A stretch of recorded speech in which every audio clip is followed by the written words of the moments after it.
Doctor Paulose Mar Gregorios മെത്രാപ്പൊലീത്തായുടെ ജീവിതവും ദർശനവും അവതരിപ്പിക്കുന്ന ഡോക്യുമെൻ്ററി സീരീസാണ് അഭിവന്ദനായ ഫാദർ ഷിനു കെ തോമസ് നമ്മുടെ മുന്നിൽ അവതരിപ്പിക്കുന്നത്.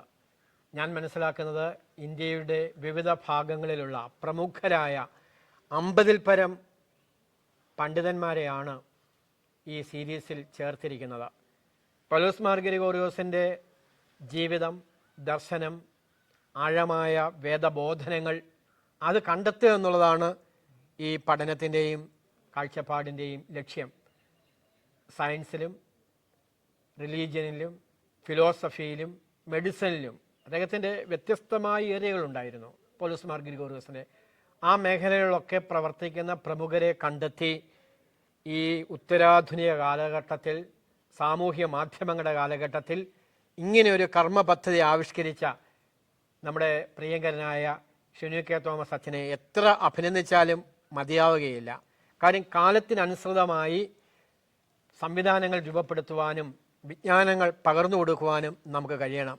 ആ നിലയിൽ പൗലോസ് മാർ ഗ്രിഗോറിയോസ് തിരുമേനിയെ പുതുതലമുറയ്ക്ക് പരിചയപ്പെടുത്തുന്ന കർമ്മ പദ്ധതിയിൽ നമ്മുടെ പ്രിയങ്കരനായ ഷിനു കെ തോമസ് അച്ഛൻ നിസ്തുലമായ സംഭാവനയാണ് പുതുതലമുറയ്ക്ക് പങ്കിടുവാൻ പോകുന്നത്. ഓർത്തഡോക്സ് വൈദിക സെമിനാരിയുടെ പേരിൽ ഒരു അധ്യാപകൻ എന്ന നിലയിൽ ഞാൻ അഭിനന്ദിക്കുകയാണ്. പൗലോസ് മാർ ഗ്രിഗോറിയോസിനെ കണ്ടറിഞ്ഞ അദ്ദേഹത്തിൻ്റെ ഒരു വിദ്യാർത്ഥി ആയിരുന്ന എനിക്ക് അതിൽ അനൽപമായ സന്തോഷമുണ്ട്. അച്ഛനെ ഞാൻ മുക്തകണ്ഠമായിട്ട് അഭിനന്ദിക്കുകയാണ്. ദൈവം അനുഗ്രഹിക്കട്ടെ. ഈ ഡോക്യുമെൻ്ററി ലോകം മുഴുവൻ കേൾക്കുവാനും മനസ്സിലാക്കുവാനും പൗലോസ് മാർ ഗ്രിഗോറിയോസിനെ അടുത്തറിയുവാനും ഇടയാകട്ടെ എന്ന് പ്രാർത്ഥിക്കുന്നു. ഈ ഡോക്യുമെൻ്ററിക്ക് സർവ്വവിധമായ മംഗളങ്ങളും ഐശ്വര്യങ്ങളും ഞാൻ നേരുന്നു. വന്യ ഷിനു കെ തോമസ് അച്ഛനെ ദൈവം അനുഗ്രഹിക്കട്ടെ എന്ന് പ്രാർത്ഥിക്കുന്നു. God bless you. Thank you very much. Paulose Mar Gregorios തിരുമേനിയുടെ എഴുത്തുകൾ, പുസ്തകങ്ങൾ ഇവയെപ്പറ്റി ഒന്ന് പറയാമോ?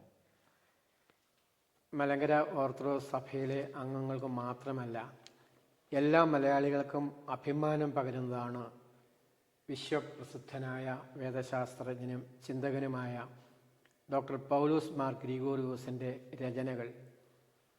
അദ്ദേഹത്തിൻ്റെ പുസ്തകങ്ങളാണ് ഈ കാണുന്ന മഹാപ്രപഞ്ചം. മലയാളത്തിലുള്ള ഗ്രന്ഥങ്ങളുണ്ട്, ഇംഗ്ലീഷിലുള്ള ഗ്രന്ഥങ്ങളുണ്ട്, ജാപ്പാനീസ് ഭാഷയിൽ, സ്പാനിഷ് ഭാഷയിൽ, അംഹാരിക് ഭാഷയിൽ എത്രയോ തരം പുസ്തകങ്ങളാണ് അദ്ദേഹം എഴുതിയിരിക്കുന്നത്.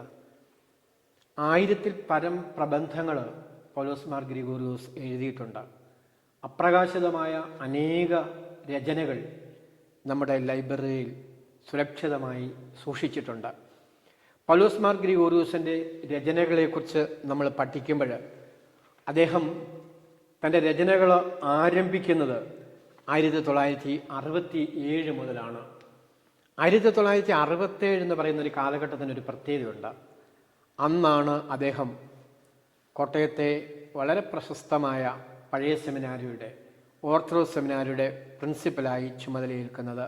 1967 അദ്ദേഹം കാലം ചെയ്യുന്ന 1996 വരെ ദീർഘമായി ഇവിടുത്തെ പ്രിൻസിപ്പലായിരുന്നു. അദ്ദേഹത്തിൻ്റെ പ്രൗഢമായ എല്ലാ ഇംഗ്ലീഷ് രചനകളും അദ്ദേഹം പ്രസിദ്ധീകരിച്ചത് 1967 ശേഷമാണ്. അദ്ദേഹത്തിൻ്റെ ആദ്യത്തെ ഗ്രന്ഥം എന്ന് പറയുന്നത് ജോയ് ഓഫ് ഫ്രീഡം. ഈ പുസ്തകം വളരെ മനോഹരമാണ്. ഇവിടെ തന്നെ പറയുന്നുണ്ട്, the joy of freedom by Paul Varghese, Syrian orthodox priest, associate general secretary of the world council of churches. അതായിരുന്നു അന്ന് അദ്ദേഹത്തിൻ്റെ സ്ഥാനനാമം. പുസ്തകത്തിൻ്റെ പേരിനെ ശ്രദ്ധിക്കുക, the joy of freedom, eastern worship and modern man എന്നാണ് രേഖപ്പെടുത്തിയിരിക്കുന്നത്.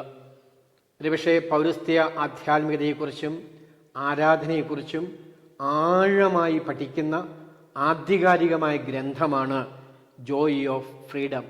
സ്വാതന്ത്ര്യത്തിൻ്റെ ആഹ്ലാദം എന്നാണ് അത് അവതരിപ്പിക്കുന്നത്.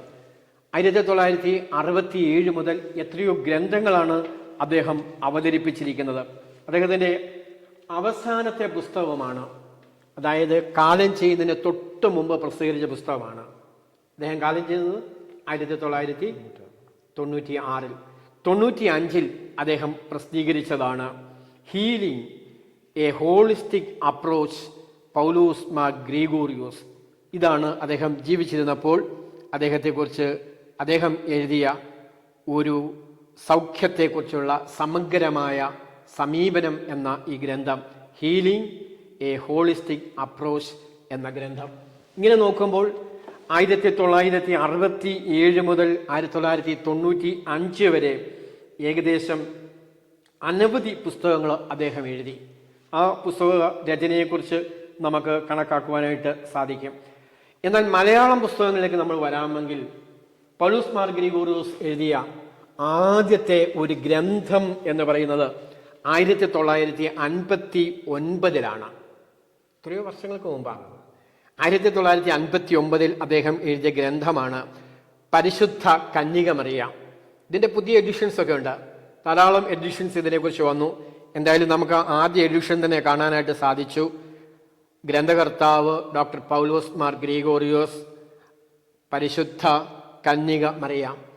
ഈ കാലഘട്ടം നമ്മൾ ഓർത്തിരിക്കണം. പരിശുദ്ധ കന്യമറിയാമനെ കുറിച്ചുള്ള ധാരാളം ചർച്ചകളും വാദപ്രതിവാദങ്ങളും ശക്തിപ്പെട്ട, പ്രത്യേകിച്ച് പ്രൊട്ടസ്റ്റന്റ് സമീപനം വർദ്ധിച്ച കാലഘട്ടത്തിലാണ് അദ്ദേഹം ആധികാരികമായി പരിശുദ്ധ കന്യകമറിയാമിൻ്റെ ജീവിതത്തെക്കുറിച്ചും വേദശാസ്ത്രത്തെക്കുറിച്ചും ഓർത്തഡോക്സ് സമീപനത്തെക്കുറിച്ചും വേദപുസ്തക വ്യാഖ്യാനത്തിൻ്റെ അടിസ്ഥാനത്തിൽ പരിശുദ്ധ കന്യകമറിയാമിനെ അവതരിപ്പിക്കുന്നത് എന്ന് നമ്മൾ ഓർത്തിരിക്കണം.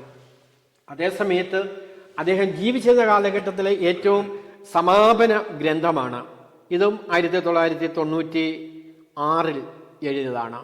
ഇതെന്ന് പറയുന്നത് മതനിരപേക്ഷതയും വിശ്വനാഗരികതയും. ഈ പുസ്തകം സെക്കുലർ വേൾഡിൽ വളരെ ചർച്ചയ്ക്ക് വിധേയമായതാണ്. എന്താണെന്ന് ചോദിച്ചാൽ EMSുമായുള്ളൊരു സംവാദമാണ്. അതാണ് EMS മാർ ഗ്രിഗോറിയോസ് സംവാദം എന്ന പേരിൽ ഇത് ലേഖനമായി വന്നു, ചർച്ചകൾ വന്നു, സെമിനാറുകളുണ്ടായി. അതിൻ്റെ ആഭിമുഖ്യത്തിൽ ഇറക്കിയ പുസ്തകമാണ് മതനിരപേക്ഷതയും വിശ്വനാഗരികതയും. പൗലോസ് മാർ ഗ്രിഗോറിയോസിനെ മലയാള സമൂഹത്തിലും അക്കാദമിക് വേൾഡിലും ഒരു ഇരുത്തം ആധുനിക കാലത്തുണ്ടാക്കിയത് EMSുമായി ഉണ്ടായ ഈ ചർച്ചകളാണ്. ഇവിടെ തന്നെ പറയുന്നുണ്ട്, പൗരസ്ത്യ പാശ്ചാത്യ ദർശനങ്ങളിൽ അഗാധ പാണ്ഡിത്യമുള്ള ഡോക്ടർ പൗലോസ് മാർ ഗ്രിഗോറിയോസിന്റെ മതനിരപേക്ഷ കാഴ്ചപ്പാടും അതിനോടുള്ള EMSന്റെ പ്രതികരണവുമാണ്.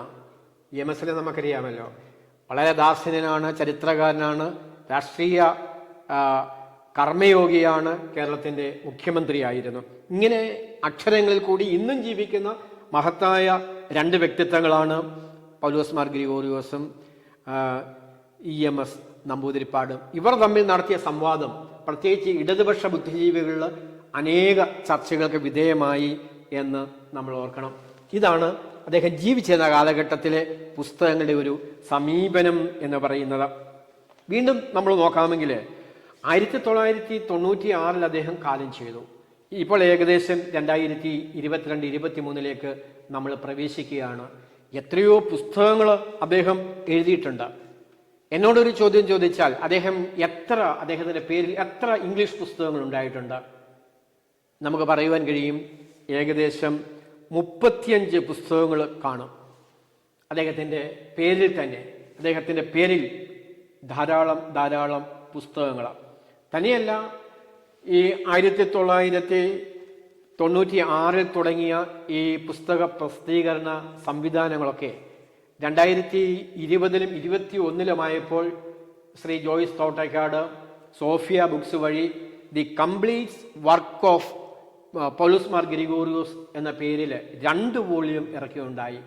അതിൽ നിലവിലുള്ള ചില പുസ്തകങ്ങളുമുണ്ട്, മറ്റു ചില പുസ്തകങ്ങളുണ്ട്. എല്ലാ പുസ്തകങ്ങളും എഴുത്തുകളും പൗലോസ് മാർ ഗ്രിഗോറിയോസ് തിരുമേനിയെക്കുറിച്ചുള്ളതാണ്. അതാണ് ഈ 2021 വരെയുള്ള ഇംഗ്ലീഷ് പുസ്തകങ്ങളുടെ ചരിത്രം എന്ന് പറയുന്നത്.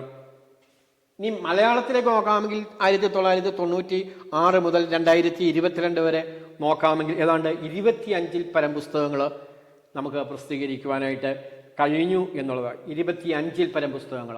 അപ്പോൾ ഓർത്തിരിക്കണം, ഞാൻ രണ്ടായിട്ടാണ് തിരിച്ചിരിക്കുന്നത്. പൗലോസ് മാർ ഗ്രിഗോറിയോസ് ജീവിച്ചിരുന്ന കാലഘട്ടത്തിലെ ഇംഗ്ലീഷ് മലയാളം പുസ്തകങ്ങളാണ്. 2 പൗലോസ് മാർ ഗ്രിഗോറിയോസ് കാലം ചെയ്തതിന് ശേഷം, അതായത് 1996 മുതൽ 2022 വരെയുള്ള പുസ്തകങ്ങൾ എന്ന രീതിയിലാണ് ഞാൻ അവതരിപ്പിച്ചത്. ഇനിയും അദ്ദേഹം എഡിറ്റ് ചെയ്ത ചില പുസ്തകങ്ങളുണ്ട്. അദ്ദേഹം എഴുതുക മാത്രമല്ലായിരുന്നു, പല ബുദ്ധിജീവികളും ദേശീയ അന്തർദേശീയ പ്രഗത്ഭരുമായി ചേർന്ന് അദ്ദേഹം ബുക്കുകൾ എഡിറ്റ് ചെയ്തിട്ടുണ്ട്. ഏകദേശം 10-ൽ പരം പുസ്തകങ്ങൾ അദ്ദേഹം എഡിറ്റ് ചെയ്തിട്ടുണ്ട്. അതും 1967 മുതൽ 1996 വരെയുള്ള കാലഘട്ടത്തിലാണ്. ഒരു പുസ്തകം അദ്ദേഹം കാലം ചെയ്തതിന് ശേഷമാണ് ഇറങ്ങിയതെങ്കിലും ധാരാളം പുസ്തകങ്ങൾ അദ്ദേഹം എഡിറ്റ് ചെയ്തു അവതരിപ്പിച്ചു. ഇതൊക്കെ ലോകത്തിൻ്റെ വിവിധ ഭാഗങ്ങളിലാണ് അത് അറിയപ്പെട്ടത് എന്ന് ഓർക്കണം. ഇനി നമ്മൾ ഓർക്കുമ്പോൾ പൗലോസ് മാർ ഗ്രിഗോറിയോസ് തിരുമേനിയെക്കുറിച്ച് തന്നെ പുസ്തകങ്ങളുണ്ട്. അദ്ദേഹത്തിൻ്റെ ശിഷ്യന്മാർ, അദ്ദേഹത്തിൻ്റെ പ്രഗത്ഭരായ സഹയാത്രികർ, അവരൊക്കെ പൗലോസ് മാർ ഗ്രിഗോറിയോസ് തിരുമേനിയെക്കുറിച്ച് പുസ്തകങ്ങൾ എഴുതിയിട്ടുണ്ട്. ഏകദേശം ഇംഗ്ലീഷിലും മലയാളത്തിലുമായി 30-ൽ പരം പുസ്തകങ്ങൾ നമുക്ക് കാണുവാനായിട്ട് കഴിയും എന്നുള്ളതാണ്. എല്ലാ പുസ്തകങ്ങളിലും വളരെ കൃത്യമായിട്ട് പൗലോസ് മാർ ഗ്രിഗോറിയോസിൻ്റെ ജീവിതവും ദർശനവും അവതരിപ്പിക്കുന്നതായിട്ടാണ് നമുക്ക് കാണുന്നത്. ഒരു പുസ്തകം കൂടി ഞാൻ പരിചയപ്പെടുത്തുവാനായിട്ട് ആഗ്രഹിക്കുകയാണ്. പൗലോസ് മാർ ഗ്രിഗോറിയോസ് സ്നേഹത്തിൻ്റെ സ്വാതന്ത്ര്യം, ഒരു മഹാരഹസ്യം, ഒരു ആധ്യാത്മിക ആത്മകഥ. പൗലോസ് മാർ ഗ്രിഗോറിയോസ് ദീർഘമായ ഒരാത്മകഥ എഴുതുവാനായി പ്ലാൻ ചെയ്തിരുന്നു. ചാപ്റ്ററുകൾ തിരിച്ചിരുന്നു, മിക്ക ചാപ്റ്ററുകളും എഴുതിയിരുന്നു. എന്നാൽ പ്രൗഢമായ ചില ചാപ്റ്ററുകൾ നിർഭാഗ്യവശാൽ അദ്ദേഹത്തിന് എഴുതുവാൻ സാധിച്ചില്ല. ബ്ലാങ്കായിട്ട് ആ ആത്മകഥയിൽ കിടക്കുകയാണ്. ലഭ്യമായ വിവരണങ്ങൾ അദ്ദേഹം എഴുതിയത് അതേ രീതിയിൽ ഇംഗ്ലീഷിലും മലയാളത്തിലും പ്രസിദ്ധീകരിച്ചിട്ടുണ്ട്. അതിൻ്റെ പേരാണ് സ്നേഹത്തിൻ്റെ സ്വാതന്ത്ര്യം, ഒരു മഹാരഹസ്യം. ഡോക്ടർ പൗലോസ് മാർ ഗ്രിഗോറിയോസ്, ഒരു ആധ്യാത്മിക ആത്മകഥ. ഇതിലെന്താ പറയുന്നത് വളരെ കൃത്യമായിട്ട് രേഖപ്പെടുത്തിയിരിക്കുകയാണ്. പുതിയ മാനവികതയുടെ സന്ദേശവുമായി ആഗോളതലത്തിൽ പ്രവർത്തിച്ച ദാർശനികനും ചിന്തകനും വേദശാസ്ത്രജ്ഞനുമായ ഡോക്ടർ പൗലോസ് മാർ ഗ്രിഗോറിയോസിൻ്റെ ആത്മകഥയുടെ മലയാള പരിഭാഷയാണ് സ്നേഹത്തിൻ്റെ സ്വാതന്ത്ര്യം, ഒരു മഹാരഹസ്യം എന്ന ഈ കൃതി. ഇത് വായിക്കുമ്പോൾ അക്ഷരാർത്ഥത്തിൽ നമ്മുടെ കണ്ണുകൾ കുളിരും. കണ്ണുകളിൽ നിന്നും ധാരധാരയായി പ്രവാഹമുണ്ടാകും. കാരണം അദ്ദേഹം ബാല്യത്തിൽ അനുഭവിച്ച പീഡനങ്ങളും തിക്തമായ അനുഭവങ്ങളും, എന്നാൽ മിടുമിടുക്കനായ ഒരു വിദ്യാർത്ഥിക്ക് ഉന്നതതലത്തിൽ പഠിക്കുവാനായിട്ടുണ്ടായ ബുദ്ധിമുട്ടുകളും അതിനെയൊക്കെ എങ്ങനെ അദ്ദേഹം അതിജീവിച്ചു എന്നുള്ള കഥകളുമൊക്കെ വിവരിക്കുന്നതാണ്. അതുകൊണ്ട് ഈ ഗ്രന്ഥത്തിൽ പറയുകയാണ്, കണ്ണീരിൽ കുതിർന്ന ബാല്യകാലവും കഷ്ടതകൾ ഏറെ സഹിക്കേണ്ടി വന്ന കൗമാരവും വേഷങ്ങൾ പലതും മാറി മാറി അണിയേണ്ടി വന്ന പിൽക്കാല ജീവിതത്തിലെ ഹൃദയസ്പർശിയായ സംഭവങ്ങളും പൗലോസ് മാർ ഗ്രിഗോറിയോസ് ഈ ഗ്രന്ഥത്തിൽ ആലേഖനം ചെയ്തിരിക്കുകയാണ്. അതുകൊണ്ട് പൗലോസ് മാർ ഗ്രിഗോറിയോസ് തിരുമേനിയെ അടുത്തറിയുവാൻ ആഗ്രഹിക്കുന്നവർ ഈ ഗ്രന്ഥങ്ങളെല്ലാം തന്നെ വായിക്കണം. അതേസമയം അദ്ദേഹത്തിൻ്റെ ആത്മകഥയും വായിക്കണം എന്നാണ് എൻ്റെ എളിയ നിർദ്ദേശം.